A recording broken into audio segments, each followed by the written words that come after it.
आर्यन, आराध्या, मैं आखिरी बार बोल रही हूँ, finish your meal, come on fast. चलो मैं अपने हाथों से खिलाती हूँ। नो मम्मा, मुझे नहीं खाना, मुझे पिज्जा खाना है। यस मम्मा, मुझे भी नहीं खाना ये दाल चावल। दिखने में ही कितना मैसी है ये। मुझे तो बर्गर खाना है। नो बेटा, जंक फूड कभी कभी खा सकते हैं, बट रोज जंक फूड हमारी हेल्थ के लिए अच्छा नहीं होता। और आपको पता है ना, पापा अभी अभी ऑफिस से आए हैं, वो बहुत थके हुए हैं और आराम कर रहे हैं, तो आज हम बाहर नहीं जा सकते। ओके, यही खाना खाना होगा तुम दोनों को। एक बार खाकर तो देखो, बहुत टेस्टी है। आर्यन और आराध्या को घर का बना खाना बिल्कुल पसंद नहीं था। उन्हें किसी बात की कोई कमी नहीं थी। उनके पिता अभिलाष का शहर में बड़ा बिजनेस था। अभिलाष अपने दोनों बच्चों से बहुत प्यार करता था और उनकी हर जिद पूरी करता था। उस दिन भी जब आर्यन और आराध्या ने घर का खाना खाने से मना किया, तो अभिलाष तुरंत उन्हें खाने के लिए बाहर ले जाने लगा। ये देखकर उसकी पत्नी मालिनी ने उसे समझाया, सुनिए, आप ये गलत कर रहे हैं। बच्चों की जिद एक हद तक ही पूरी करनी चाहिए। आपको पता है इन दोनों की आदतें कितनी बिगड़ती जा रही हैं। दोनों घर का खाना चखने को भी तैयार नहीं है। ओफो मालिनी, तुम कुछ ज्यादा ही सोच रही हो। बच्चे ही तो है, जी लेने दो इन्हें अपनी जिंदगी। तुम भी जल्दी से तैयार होकर आ जाओ। मालिनी हार मानकर बाहर चलने के लिए तैयार हो जाती है। सभी लोग बाहर जाकर पहले आइसक्रीम और फिर पिज्जा खाते हैं। फिर कुछ देर बाद, आराध्या, जब तुमसे इतना बड़ा पिज्जा खाया नहीं जाता तो क्यों मंगवाया? जल्दी फिनिश करो, देर हो रही है। मम्मा, मेरा पेट भर गया है, अब मुझे नहीं खाना। ये बहुत गलत बात है बेटा, खाना ऐसे बर्बाद नहीं करना चाहिए। तुम्हें पता है कितने ऐसे बच्चे भी हैं जिन्हें पूरा दिन खाने को कुछ भी नहीं मिलता, और तुम ऐसे। मालिनी, अब बस भी करो। कोई बात नहीं आराध्या बेटा, आप ऐसा करो, ये पिज्जा अपने साथ ले लो, बाहर चलते हुए डस्टबिन में डाल देना। ओके? आराध्या जैसे ही उस पिज्जा को डस्टबिन में डालती है, अचानक दो गरीब से दिखने वाले बच्चे वो कूड़े में से उस पिज्जा को बाहर निकाल लेते हैं और उसे बड़े ही चाव से खाने लगते हैं। उन्हें इस तरह खाते देखकर आराध्या बोलती है, ओह माय गॉड, देखो जरा कितने गंदे हैं ये लोग। डस्टबिन से उठाकर खा रहे हैं। छी, और इनके कपड़े भी कितने गंदे हैं, और ये खुद भी कितने गंदे हैं। नो आराध्या, ऐसा नहीं कहते, वो गरीब है बेचारे। तुमने जो पिज्जा बर्बाद करके डस्टबिन में डाल दिया, वो इन बेचारों को देखना भी नसीब नहीं हो पाता होगा शायद। अंदर मैं तुम्हें यही समझाने की कोशिश कर रही थी बेटा। बट मम्मा, कोई इतना गरीब कैसे हो सकता है कि उसके पास खाने के लिए कुछ भी ना हो और उसे डस्टबिन से उठाकर खाना पड़े? सब वक्त की बात है बेटा, सब लोग आपकी तरह लकी नहीं होते। इसीलिए हमारे पास जो है, हमें हमेशा उसकी कद्र करनी चाहिए, कुछ भी वेस्ट नहीं करना चाहिए।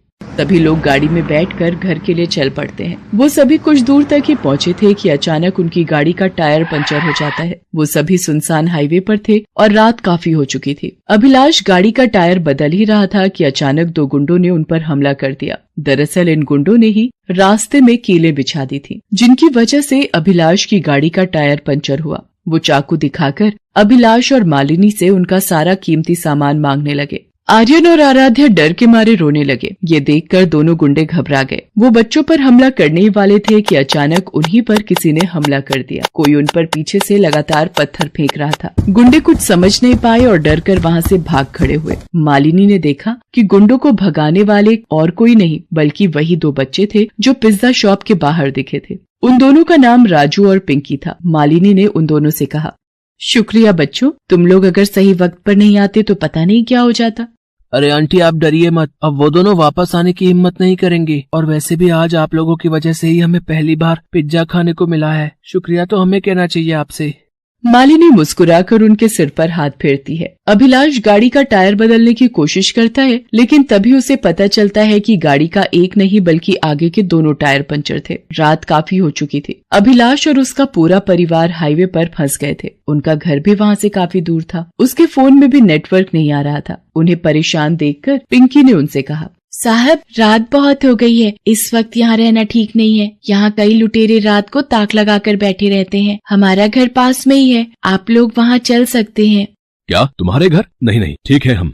मुझे लगता है ये बच्चे सही कह रहे हैं, हमें रात भर यहाँ ऐसे नहीं रहना चाहिए। इनके घर ही चलना ठीक रहेगा। अभिलाष मालिनी की बात मान लेता है और फिर सभी लोग राजू और पिंकी के घर जाते हैं। राजू और पिंकी के पास घर के नाम पर एक टूटी फूटी झोपड़ी थी जो हाईवे के किनारे पर ही थी। राजू और पिंकी अपनी माँ शीला के साथ उसमें रहते थे। शीला देख नहीं सकती थी। राजू और पिंकी जाते ही उसके गले लग जाते हैं। शीला उनसे कहती है, राजू, पिंकी, आ गए तुम दोनों? इतनी देर कैसे हो गई बेटा? तुम दोनों की चिंता हो रही थी मुझे। कुछ नहीं माँ, ये सब छोड़ो। ये देखो आज हम तुम्हारे लिए क्या लेकर आए हैं। इतना कहकर राजू उसे पिज्जा का एक टुकड़ा शीला को खिलाने लगता है जिसे आराध्या ने फेंका था। ये सब देखकर आराध्या बोलती है, छी, ये तो वही पिज्जा है ना जो मैंने। आराध्या चुप हो जाओ। मालिनी और आराध्या की आवाज सुनकर शीला चौंक जाती है और उनके बारे में पूछती है। राजू उसे सारी बात बताता है। फिर शीला उनसे कहती है, बहुत अच्छा किया बेटा जो इन्हें यहाँ ले आया। मेम साहब, हमारी झोपड़ी आपके लायक तो नहीं, पर हाईवे पर रात के वक्त रहना ठीक नहीं है। बस किसी तरह रात काट लो। जी बहुत बहुत शुक्रिया आपका, हमें अपने घर में जगह देने के लिए। सच में आप और आपके बच्चे बहुत अच्छे हैं, लेकिन आप लोग यहाँ अकेले, आपके पति वो कहाँ हैं? वो तो हमें बहुत पहले अकेले छोड़कर चले गए। इसी हाईवे पर एक हादसे में उनकी मौत हो गई थी और मैंने अपनी आंखें खो दी। तब से मैं और मेरे दोनों बच्चे बेसहारा हो गए और 2 वक्त के खाने के लिए भी मेरे बच्चों को इधर उधर भटकना पड़ता है। मालिनी को शीला और उसके परिवार के लिए बहुत बुरा लगता है। मालिनी, उसके दोनों बच्चे और अभिलाष सभी वहाँ बैठकर सुबह होने का इंतजार करने लगते हैं। तभी आर्यन मालिनी से कहता है, मम्मा, मुझे बहुत जोर से भूख लग रही है। अरे लेकिन बेटा, अभी कुछ ही घंटे तो हुए हैं तुम लोगों को पिज्जा खाए हुए। सुबह तक रुक जाओ, हम घर जाकर खाना खाएंगे। नो मम्मा, सुबह तक तो बहुत देर हो जाएगी, मुझे भी भूख लगी है। मालिनी और अभिलाष के पास बच्चों को खिलाने के लिए कुछ भी नहीं था। वो बच्चों को समझा ही रहे थे कि तभी राजू उनसे बोला, ये लो दोस्त, तुम ये खा लो। राजू के हाथ में 2 सूखी रोटी और थोड़ा सा नमक था। उसके पास खाने के नाम पर बस वही था जिसे भी वो आर्यन को दे रहा था। ये देखकर मालिनी ने उससे कहा, अरे बेटा, फिर तुम क्या खाओगे? रहने दो। हाँ, रहने दो। वैसे भी मुझे ये नहीं खाना, पता नहीं कहाँ से उठा कर लाए होगे इसे भी। नहीं दोस्त, ये रोटियां मैंने और मेरी बहन ने दिन में बनाई थी अपने हाथों से। तुम्हें भूख लगी है ना, इसलिए मैं। आर्यन, क्या तरीका है ये बात करने का? आर्यन और आराध्या को भूख लग रही थी। उस वक्त तो वो दोनों उन रोटियों को खाने से मना कर देते हैं, लेकिन रात भर भूखा रहने के बाद सुबह भी जब उनकी गाड़ी काफी देर तक ठीक नहीं हो पाती तो उनसे रहा नहीं जाता। अभिलाष मदद की तलाश में गया हुआ था। दोनों बच्चों का भूख से बुरा हाल था। तभी उन्होंने देखा कि राजू और पिंकी अपने मिट्टी के चूल्हे में फिर से गर्म गर्म रोटियां बना रहे थे। अब तो आराध्या से रहा नहीं गया और वो मालिनी से बोली, मम्मा, मुझे बहुत भूख लग रही है, इनसे कहो ना कि मुझे भी खाना खाना है। आराध्या की बात सुनकर राजू और पिंकी बड़े ही प्यार से गर्म गर्म रोटियां और नमक एक केले के पत्ते पर रखकर आराध्या और आर्यन को देते हैं। दोनों उन रोटियों को खाने लगते हैं। उन्हें वो रोटियां खाकर बहुत अच्छा लग रहा था। इतने में अभिलाष वहाँ आ जाता है और कहता है, आर्यन, आराध्या, आ जाओ बेटा। देखो, मुझे थोड़ी दूर एक रेस्टोरेंट मिल गया। मैं तुम दोनों के लिए बर्गर लेकर आया हूँ। नो पापा, हमें बर्गर नहीं खाना। ये रोटियां खाकर देखिए कितनी टेस्टी है। हमारी दोस्त राजू और पिंकी ने बनाई है। आराध्या की बात सुनकर अभिलाष चौंक जाता है। वो बच्चों को रोकने के लिए आगे बढ़ता है, लेकिन मालिनी उसे रोकते हुए कहती है, नहीं, मत रोकिए इन्हें। आज पहली बार इन्हें भूख और खाने की अहमियत का एहसास हुआ है, जो इनके लिए बहुत जरूरी है।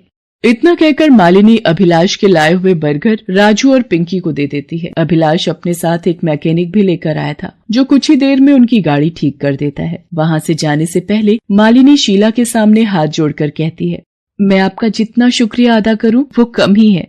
नहीं नहीं मेम साहब, भले ही हम गरीब हैं, लेकिन इंसान होने के नाते इंसानियत दिखाना हमारा फर्ज है। शीला की बात सुनकर मालिनी और अभिलाष को बहुत अच्छा लगता है। वो शीला और उसके परिवार की मदद करने का फैसला कर लेते हैं। वो जब भी वहाँ से गुजरते, राजू और पिंकी के लिए हमेशा खाने की बढ़िया बढ़िया चीजें लेकर आते। दूसरी तरफ आर्यन और आराध्या भी अब बदल गए थे। राजू और पिंकी उनके दोस्त थे और घर का बना खाना अब उनके लिए पिज्जा बर्गर से ज्यादा टेस्टी था। अज्जू, अब बस भी कर, कितना रोएगा? रो नहीं तो क्या करूं? मुझे ये बताओ, आप मेरे भाई हो या उस किशन के? आपने मेरी बॉल उसे क्यों दे दी? अज्जू, वो बॉल उसी की थी, तूने उससे छीनी थी। ये तो गलत है ना? तो क्या हुआ?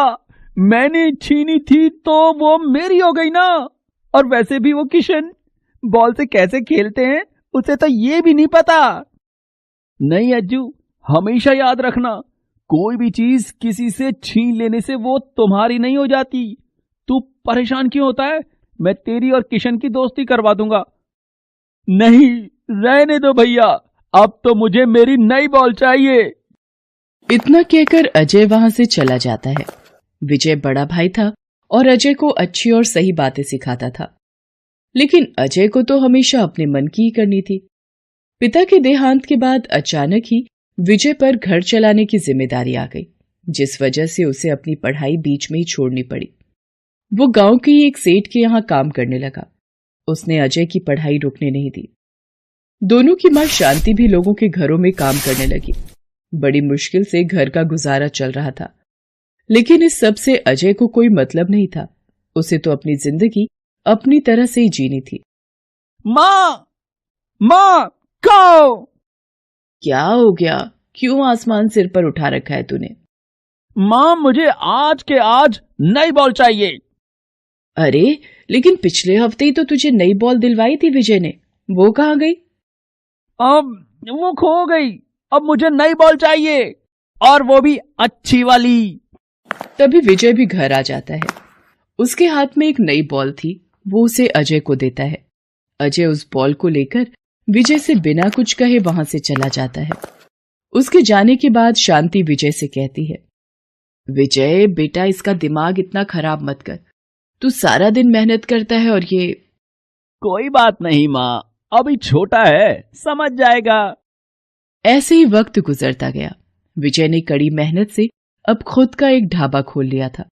घर खर्च के साथ साथ वो अजय की पढ़ाई का भी सारा खर्च उठा रहा था। फिर एक दिन, भैया वो मुझे आपसे कुछ बात करनी थी। हाँ अज्जू बोलो ना। भैया मुझे MBA करना है। शहर में एक बहुत ही अच्छा कॉलेज है। मेरे दोस्त के पापा की वहां अच्छी जान पहचान है। मेरा एडमिशन आराम से हो जाएगा, बस थोड़ा फंड जमा करना होगा। अच्छा, कितने पैसे लगेंगे? ये कोई 4-5 लाख। क्या इतने पैसे? लेकिन अज्जू। भैया मुझे पता है आपके पास पैसे हैं, बस आप मुझ पर खर्च करना नहीं चाहते। अजय, ये क्या तरीका है अपने बड़े भाई से बात करने का? तुझे ये तो पता है कि उसके पास पैसे हैं, लेकिन वो पैसे कमाने में इसने कितनी मेहनत की है इसका तुझे एहसास भी है? इसका सपना है कि अपने ढाबे को एक अच्छे होटल में बदले, इसलिए कितने सालों से पाई पाई जोड़ी है इसने। तुझे जो करना है अपने दम पर कर। नहीं माँ, ऐसा मत कहो। ये मुझसे नहीं कहेगा तो किससे कहेगा?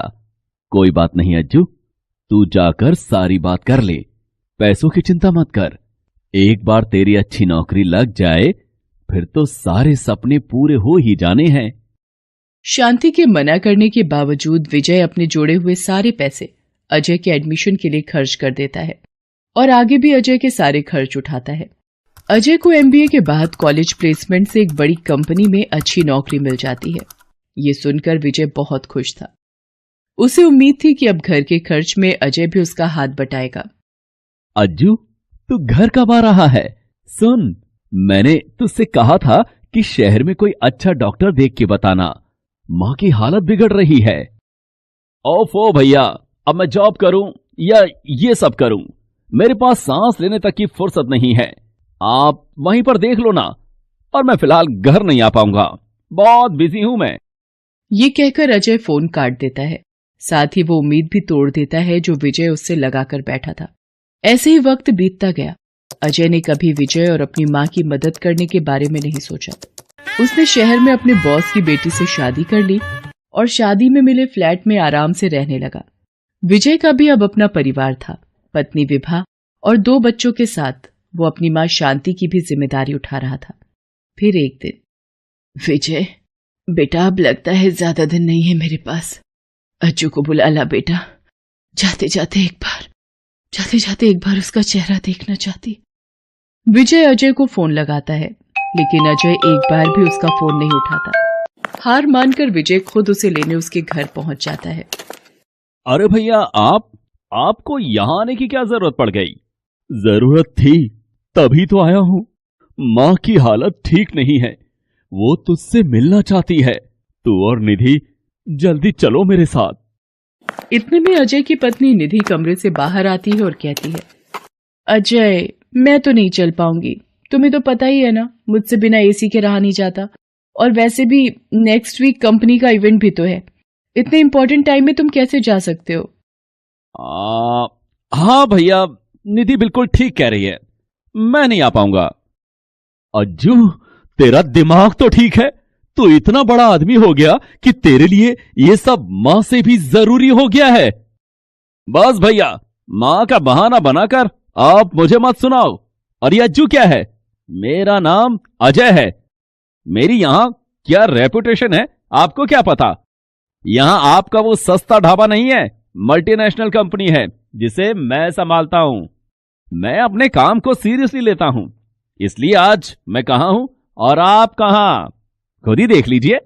आपकी लाइफ स्टाइल और मेरी लाइफ स्टाइल में कितना अंतर है, ये तो आपको दिख ही रहा होगा। दिख रहा है, आज सब दिख रहा है मुझे। विजय अपनी आंखों के आंसू पोंछते हुए वहां से वापस अपने घर की तरफ लौट जाता है। उसकी बची खुची उम्मीद भी अब खत्म हो चुकी थी। शांति बीमारी से लड़ते हुए जल्दी ही दुनिया को अलविदा कह देती है। अब अजय और विजय के रास्ते बिल्कुल अलग थे। अमीरी के घमंड में अजय वो सब करता गया जो उसे नहीं करना चाहिए था। उसने अपने ही ससुर की कंपनी को धोखे से अपने नाम करने की कोशिश की। ये धोखा निधि को भी बर्दाश्त नहीं हुआ और वो अजय को छोड़कर चली गई। अजय के ससुर ने उस पर फ्रॉड का केस कर दिया। अजय को लग रहा था कि उसे कोई नहीं हरा सकता, लेकिन वो गलत था। कोर्ट में वो केस हार गया। अब ना तो उसके पास पैसे थे और ना ही रहने के लिए आलीशान घर। अजय जहां भी नौकरी की उम्मीद लेकर जाता, उसे एक ही जवाब मिलता था। देखिए, आपकी क्वालिफिकेशन तो ठीक है, लेकिन आपका नाम मार्केट में इतना खराब हो चुका है कि हम कोई रिस्क नहीं ले सकते। लेकिन सर, मैं काबिल हूं। मैंने इतनी बड़ी कंपनी को अपने दम पर चलाया है। आपकी कंपनी? किसी की कंपनी छीन लेने से वो आपकी नहीं हो जाती मिस्टर अजय। ये वही सीख थी जो विजय ने बचपन में अजय को दी थी, जो अजय को तब तो समझ नहीं आई, लेकिन अब आ गई थी। उसे एहसास हो गया था कि वो हमेशा से गलत था। इतने सालों में पहली बार उसे घर की याद आ रही थी, और अपने भाई विजय की भी। वो तुरंत अपना सामान लेकर अपने गांव पहुंचा, लेकिन उसका गांव अब पहले जैसा नहीं था। गांव में पक्की सड़क थी, अच्छे मकान थे और खास तौर पर हर जगह एक बड़े होटल के इश्तेहार लगे हुए थे। उस होटल के इश्तेहार के साथ हर जगह विजय की फोटो भी लगी हुई थी। अजय ये सब देखकर चौंक गया। उसने एक गांव वाले से इस सब के बारे में पूछा तो उसे पता चला। भैया, ये तो हमारे विजय भैया हैं। हमारे गांव की तो काया ही पलट दी विजय भैया ने। कई साल पहले ढाबा चलाते थे, फिर अपनी मेहनत से उस ढाबे को इतना बढ़िया होटल बना दिया इन्होंने कि दूर दूर से लोग यहां आने लगे। लोग आए तो गांव के लोगों को भी दूसरे रोजगार मिला और सबके दिन संवर गए।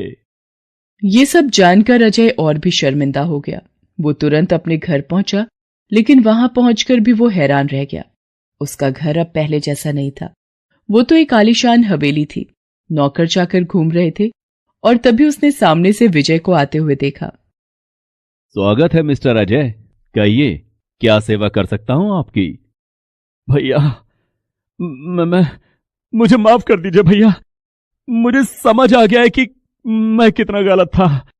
मुझे मेरे किए की सजा मिल गई है। पैसों की चमक ने मुझे अंधा बना दिया था भैया। इतना कहकर अजय रोने लगता है। विजय उसके पास जाकर उसके कंधे पर हाथ रखते हुए कहता है, मुझे खुशी है कि मैंने जिस अज्जू को भेजा था, आज वही वापस आया है मेरे पास, शहर के घमंडी अजय को वहीं पर छोड़कर। मुझे कल भी तेरी जरूरत थी और आज भी तेरी जरूरत है मेरे भाई। विजय ने अजय को दिल से माफ कर दिया था। उसने अजय को गले से लगा लिया और इसी के साथ दोनों भाइयों के बीच वो लकीर भी मिट गई थी जो अजय ने अपनी अमीरी के घमंड में आकर खींची थी।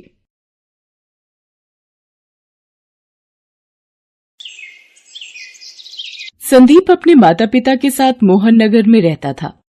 संदीप के पिता हरिराम एक होटल में बर्तन धोने का काम करते थे। संदीप की मां कमला घरों में झाड़ू पोछे का काम करती थी। संदीप एक गरीब परिवार का लड़का था। पास के ही सरकारी स्कूल में वो चौथी कक्षा में पढ़ रहा था। संदीप अक्सर स्कूल के कुछ बच्चों को अपना जन्मदिन स्कूल में मनाते देखता था। स्कूल के बच्चे अपने जन्मदिन पर कक्षा में टॉफी और बिस्कुट बांटा करते थे। संदीप उन बच्चों को देखकर यही सोचता था कि उसका तो कभी जन्मदिन आता ही नहीं। एक बार संदीप की कक्षा में पढ़ रहे एक बच्चे का जन्मदिन था। वो सब बच्चों को टॉफियां बांट रहा था। जब वो टॉफी देने संदीप के पास जाता है, तभी एक बच्चा उस बच्चे से कहता है, अरे यार सोनू, तू संदीप को टॉफी देकर क्या करेगा? ये हम सबसे तो अपने जन्मदिन पर टॉफी खा लेता है, पर आज तक इसने अपना जन्मदिन कभी नहीं मनाया। हम सबको टॉफी खिलाने के खर्चे से बचना चाहता है ये संदीप। कोई बात नहीं मन्नू, इसको खाने दे टॉफी।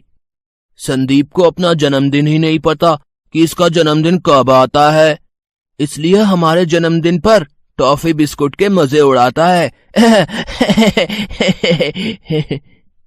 कक्षा के सभी बच्चे हंसने लगते हैं। संदीप उदास हो जाता है। वो स्कूल से घर आता है तो उसकी माँ कहती है, क्या बात है संदीप, आज इतना मुंह लटकाए हुए क्यों आ रहे हो? माँ, मेरे स्कूल के सब दोस्त अपना जन्मदिन मनाते हैं, पर मैं अपना जन्मदिन क्यों नहीं मनाता? मेरा जन्मदिन कब आता है माँ? मेरे सब दोस्त मेरा मजाक उड़ाते हैं कि मैं अपना जन्मदिन कभी नहीं मनाता। संदीप, ये जन्मदिन वगैरह पैसे वाले लोगों के घर ही मनाए जाते हैं। हम गरीब लोगों का कोई जन्मदिन नहीं होता बेटा। हम कोई पढ़े लिखे माँ बाप तो है नहीं। तुम्हारे पैदा होने का दिन न तुम्हारी माँ को याद है और न ही मुझे। संदीप बेटा, चल अब ये जन्मदिन वगैरह की बातें छोड़, आजा रोटी खा ले। संदीप उदास मन से रोटी खाने लगता है, पर उसके मन में अब ये बात घर कर गई थी कि गरीब लोग जन्मदिन नहीं मनाते। गरीब का जन्मदिन नहीं होता। धीरे धीरे समय बीतता रहा।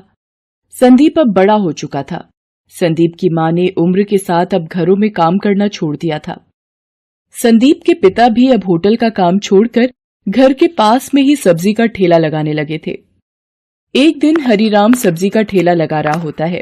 उसके पास वही होटल का मालिक आता है जहां हरिराम पहले बर्तन धोने का काम किया करता था। अरे हरिराम, सब्जी का ठेला लगाने लगे हो? हैं? अच्छी बात है। शरीर चलता रहना चाहिए और मेहनत करने में क्या हर्ज है कि नहीं? अच्छा लाओ, 2 किलो आलू और 2 किलो टमाटर तोल दो। अभी देता हूं साहब। बड़ी खुशी हुई आपको इतने समय के बाद देखकर। अरे हरिराम, तुम्हारा एक बेटा भी था ना संदीप? अब तो बड़ा हो गया होगा। आजकल क्या कर रहा है? कुछ नहीं मालिक, अभी 12वीं पास की है उसने, तो घर पर ही है। अब कॉलेज की पढ़ाई के लिए पैसे भी तो चाहिए, इसलिए अभी पढ़ाई रोक दी है उसने। उसे भी कहीं किसी दुकान पर कोई काम मिल जाए तो घर खर्च में आसानी हो जाएगी और पैसे कमाकर आगे की पढ़ाई भी कर लेगा। अच्छा, तो ये बात है। अच्छा, एक काम करो, मैंने बड़े बाजार में एक नई बेकरी खोली है, तो मुझे वहां पर एक लड़के की जरूरत है जो बेकरी की देखभाल भी कर सके और लोगों के घरों तक ऑर्डर भी पहुंचा सके। तुम चाहो तो कल से ही संदीप को नौकरी पर भेज सकते हो। 8,000 रुपए महीना की तनख्वाह पर रख लूंगा। क्यों, सही रहेगा ना तुम्हारे लिए भी? ये तो बहुत अच्छी बात हो जाएगी मालिक। मैं कल ही संदीप को आपकी बेकरी पर भेज देता हूं। अगले दिन से संदीप हरिराम के कहने पर बेकरी शॉप पर काम करने लग जाता है। बेकरी का मालिक नारायण सभी ऑर्डर की डिलीवरी के लिए अब संदीप को ही भेजता था। नारायण की बेकरी के केक और पेस्ट्री बहुत ही मशहूर थे। किसी के जन्मदिन की पार्टी हो या शादी की सालगिरह, हर कोई नारायण की बेकरी से ही केक ऑर्डर करता था। एक दिन नारायण संदीप को बुलाता है। संदीप, अरे ये ऑर्डर पहुंचाना है ठीक 5 बजे तक। जन्मदिन की पार्टी है तो 6 बजे तक केक काटने के लिए उन लोगों ने टाइम रखा है ना? तो हमें जो है 5 बजे तक ऑर्डर पहुंचाने के लिए कहा गया है। ये घर का पता है, ठीक समय पर डिलीवरी पहुंचा देना, ठीक है? संदीप केक का ऑर्डर देने के लिए निकल जाता है। वो जैसे ही आधे रास्ते पहुंचता है, उसकी माँ का फोन आता है। संदीप बेटा, तेरे पिताजी को पता नहीं क्या हो गया है। सब्जी के ठेले पर थे तो बेहोश हो गए। एक आदमी उन्हें छोड़कर गया है, अभी भी बेहोशी की हालत में है। डॉक्टर को बुलाना होगा बेटा, तू जल्दी घर आ जा। माँ की बात सुनकर संदीप घबरा जाता है। उसे केक का ऑर्डर भी समय पर पहुंचाना होता है, पर वो क्या करे, उसे कुछ समझ नहीं आ रहा होता। उसे केक भी समय पर पहुंचाना होता है, पर उसका घर पहुंचना बहुत जरूरी था। संदीप की माँ घर में अकेली थी और पिताजी की तबीयत बिगड़ती जा रही थी। संदीप घर की तरफ निकल गया। संदीप सीधा डॉक्टर को लेता हुआ ही घर गया। डॉक्टर ने संदीप के पिता का चेकअप किया और कुछ दवाइयां लेकर संदीप को दी और संदीप के पिता को कुछ दिन आराम करने के लिए कहा। संदीप ने डॉक्टर द्वारा बताई गई दवाइयां लाकर अपने पिताजी को दी और कुछ समय पश्चात जब वो होश में आ गए तो संदीप ने अपनी माँ से कहा, माँ, डॉक्टर ने कहा है पिताजी कमजोरी की वजह से बेहोश हो गए थे। धीरे धीरे दवाइयों से ठीक हो जाएंगे। आप पिताजी के पास बैठो, मैं थोड़ी देर में आता हूँ। मुझे एक ऑर्डर का केक पहुंचाना है, बहुत जरूरी। संदीप केक लेकर जल्दी जल्दी नारायण के दिए पते पर पहुंचता है। संदीप घबरा जाता है कि जिनका ऑर्डर है कहीं वो लोग गुस्से में आकर नारायण को फोन न कर दे, कहीं नारायण उसे नौकरी से न निकाल दे। ये सब ख्याल संदीप के मन में आ रहे थे क्योंकि नारायण के भी बार बार फोन आ रहे होते हैं, पर पिताजी की तबीयत को देखते हुए संदीप नारायण के फोन को नहीं उठा पाता। संदीप थोड़ा घबराया हुआ केक लेकर घर के दरवाजे पर पहुंचता है। जी, आपका केक का ऑर्डर था। सॉरी, थोड़ा लेट हो गया। वो मेरे। कोई बात नहीं बेटे, वैसे भी मेहमान थोड़ा लेट ही आते हैं। मेरे पोते का जन्मदिन है, आज वो 10 साल का हो गया है। रुको, मैं अपने बेटे किशोर को बुलाता हूं। अरे किशोर बेटा, अरे ये जो केक ऑर्डर किया था, केक आ गया है। चलो मोहित बेटा, तुम्हारे जन्मदिन का केक आ गया है, जिसका तुम्हें बेसब्री से इंतजार था। वाओ, मेरा बर्थडे केक आ गया। मम्मी देखो मेरा बर्थडे केक। दादा, दादू देखो। दादी, दादू देखो। जी, नारायण जी की बेकरी से आया हूं, ये आपका केक। हैप्पी बर्थडे बेटा। थैंक यू भैया। आप भी अंदर आओ ना भैया, आज मेरा बर्थडे है तो आप भी तो गेस्ट हुए ना। हाँ हाँ प्लीज, अगर मोहित का मन है तो थोड़ी देर के लिए आ जाइए। सर मैं आपके घर की पार्टी में, सर मैं कैसे? क्यों नहीं बेटा, आप क्यों नहीं आ सकते? आओ बेटा, मेरे पोते का मन है तो थोड़ी देर के लिए आ जाओ। भैया, आप मेरे जन्मदिन का केक लाए हो, मैं आपके जन्मदिन पर केक लाऊंगा। आपका जन्मदिन किस डेट को आता है भैया? बचपन का वही प्रश्न संदीप को याद आ जाता है जिसका उत्तर उसे आज तक नहीं मिला था। वो चुप हो जाता है। मोहित दोबारा उससे वही प्रश्न करता है। इस पर संदीप कहता है, पता नहीं मोहित बेटा, मैंने कभी अपना जन्मदिन नहीं मनाया, इसलिए मुझे पता ही नहीं कि मेरा जन्मदिन कब होता है। इस प्रश्न का उत्तर तो मैं भी आज तक ढूंढ रहा हूं।